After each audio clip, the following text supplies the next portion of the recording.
Dean.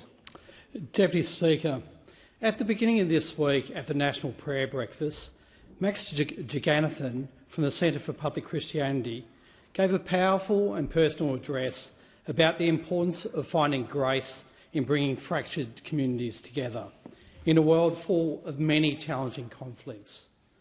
And he equally emphasised the eroding nature of anger. Lessons that we still can learn more here.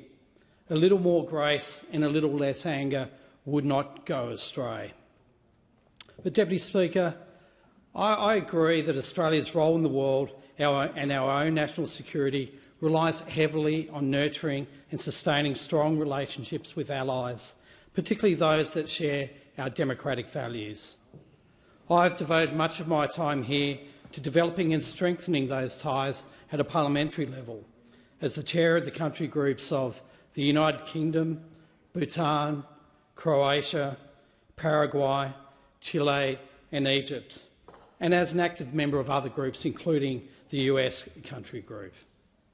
Deputy Speaker, Australia is a great nation and we have enviable capacity on a number of scores. But the reality is we are a middle power nation. Australia will always want to make a positive contribution to world affairs and maximise peace and stability across all nations. And we want to work to address the global challenges of climate change and economic stability with our global allies. We are blessed with our own enormous landmass and lengthy sea lanes to protect. On that basis, Australia needs to have relationships with like-minded nations that ensure that these tasks are achievable.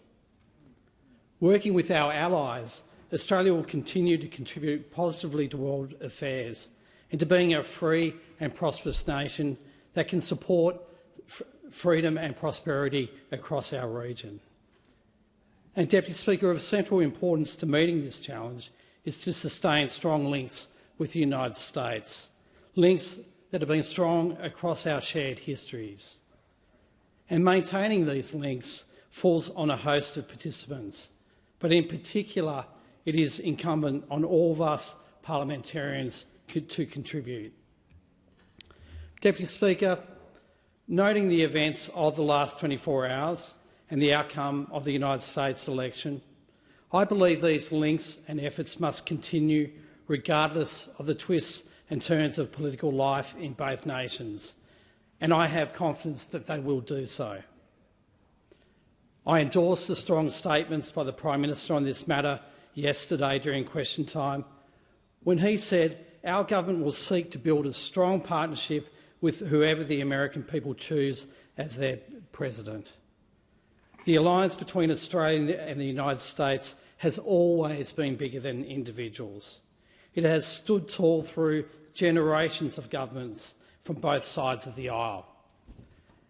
And the Prime Minister followed through on these comments with his phone call to President-elect Trump today.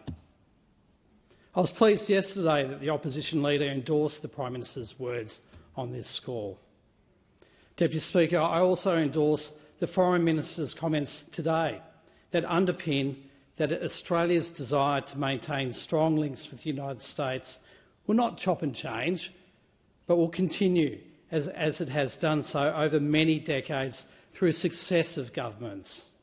So, Deputy Speaker, let us with good grace continue to work together for the common good, regardless of the outcomes of elections that we might not all be satisfied with, but were conducted in a civil and peaceful manner.